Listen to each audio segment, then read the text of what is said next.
time drag. Like when a long-lived stepmother or widow that keeps a young man waiting for his inheritance. 4 days will quickly merge into night and we will quickly dream 4 nights away. Then the moon, resembling a silver ball newly bent in the sky, will witness the night of our celebration. Go, illustrator. Get the youths of Athens in a merry mood. Rouse up the spirit and set all the mournfulness to funerals. We, one of sad people at our wedding. My wish is my command.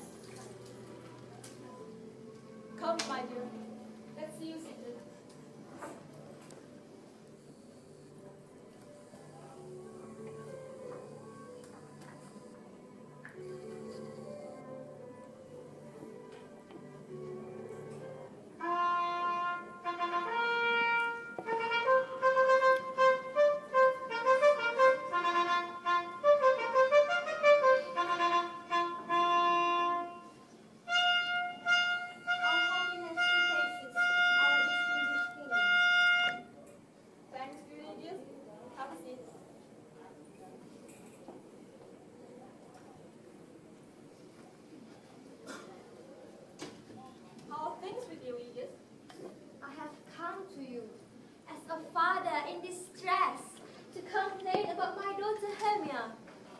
My noble lord, this young man, Demetrius, has my permission to marry my daughter. But this other man, Lysander, has cast a magic spell over my child's heart. You, Lysander, you have given her poems and exchanged love letters with her. You have pretended to be in love with her by singing fake love song at her window by moonlight. You captured her imagination by giving her locks of your hair, rings, and flowers, making her stubborn and harsh instead of obedient as she should be. My noble lord, if she won't agree to marry Demetrius right now, I beg my infinite right, as she belongs to me, and I can do what I want with her. I can either make her marry Demetrius or have a kid. What do you say to this, Hermia? I'll give you a word of advice. To you, your father should be like a god. He gave you your beauty. He gave you your beauty. And indeed, to him you are a figure he has stamped in wax. His, to let be, or destroy. And besides, Demetrius is a worthy gentleman. So is Lysander. Yes, of course. Seen on his own apart from this event. He is. But then again, on the matter of this kind, since he lacks your father's approval, the other man must be regarded as much more worthier. I wish my father could see things my way. Rather, you must see things as he does. I beg your grace, father, could you please tell me what worse could happen to me if I refuse to marry Demetrius? You must either suffer death or have no further contact with men. So fair, Hermia, think about what you really wanted. Consider that you are very young. Examine your feelings carefully. If you refuse to marry the man your father has chosen for you, could you tolerate wearing the nun's clothes and be forever cooped up in some shady cloister? A virgin all your life, singing but quiet songs to the cold and barren wood? Yes, those who can control these passions of love and undertake a lifetime of virginity are blessed 3 times over. And 3 times over, but here on this earth, where the rose that gives off its perfume is much more happier than the one which withering on the untouched, stuffed rose lives and dies in a single state of blessedness. So I will grow, so I will live, and so I will die, rather than surrender my virginity to someone that I myself will never ever agree with. Never mind, take time to reconsider. by the next new moon, on my wedding day.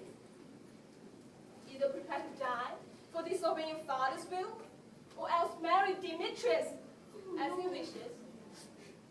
On the altar of Diana, the patroness of chastity, vow to live forever a life of austerity unmarried. Brilliant, my sweet Hermia. Get up, my love, and go back to your seat. And Lysander, stop acting like he's yours. I've got more right to her than you do. We have a father's love, Demetrius. Let me have Hermias. Marry him. It's true, scornful Lysander. I do love him. That's why I'm giving him my daughter. I am, my lord, of as good a family as he is. I'm as rich as he. I am more in love than he is.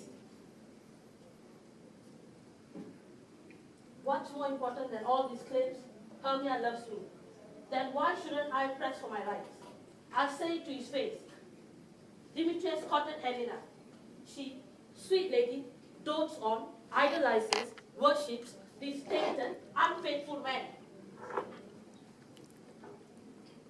I must confess that I've heard as much, and that I was going to speak to Demetrius about it. But then again, being preoccupied with my own personal affairs is linked to my mind. Demetrius and Aegeus, come along. I'll have some personal advice to give you. And as for you, fair Hermia, see that your fancies fit in with your father's wishes, or by the law of Athens, which I cannot alter, condemn you to death or a lifelong of chastity. Come, my dear. Take heart, my love. Demetrius and Aegeus, come along. I'll give you some tasks to do in connection to my own wedding celebrations, and I'll offer you some personal advice.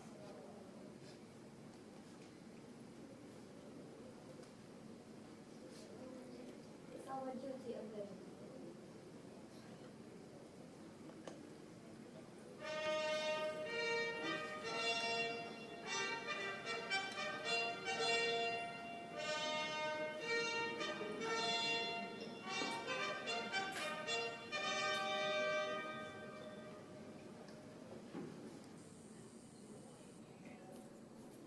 Well then, my love.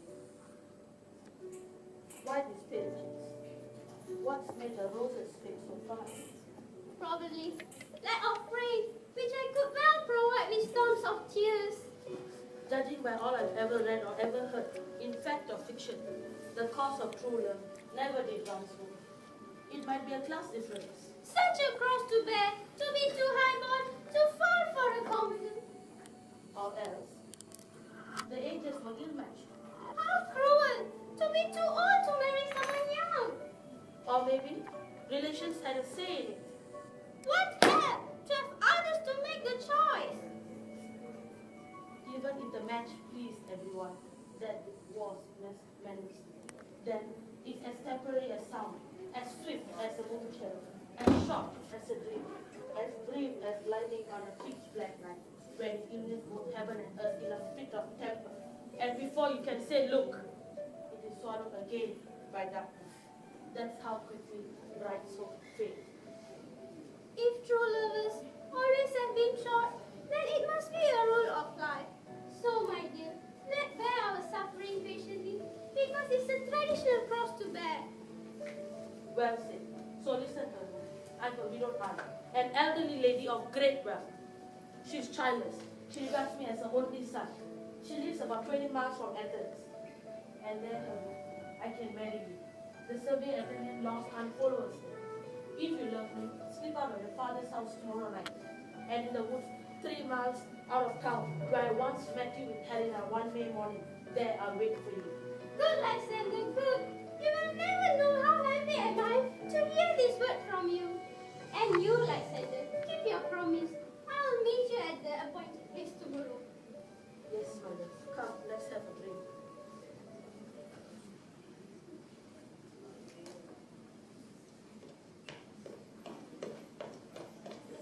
Look, that's Helena. Safe journey, fair Helena. Where are you going? Fair? Who are you calling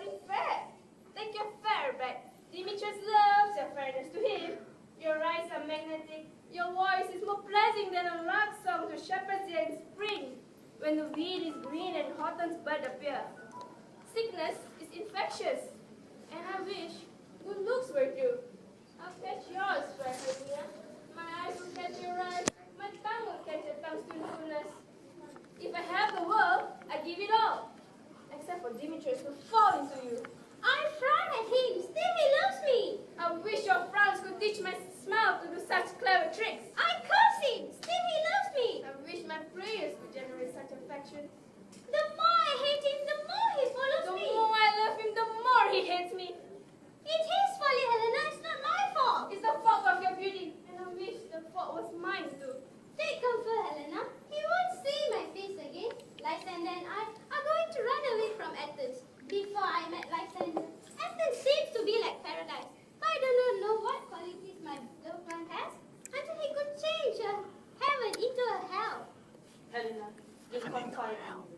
Tomorrow night, when the moon sees a reflection in the sea, and the dew falls on the grass, just the right time for hiding elopements, we plan to steal through the gates of Athens. And in the wood, where you and I often lay on the bed full of pale primrose and confiding our secret, there, Lysander and I will meet. We will turn our backs on Athens, seeking new friends and new companionship of strangers. And pray for us, sweet playfellow. May good luck grant it for you and your Demetrius. And you, Lysander, keep your promise.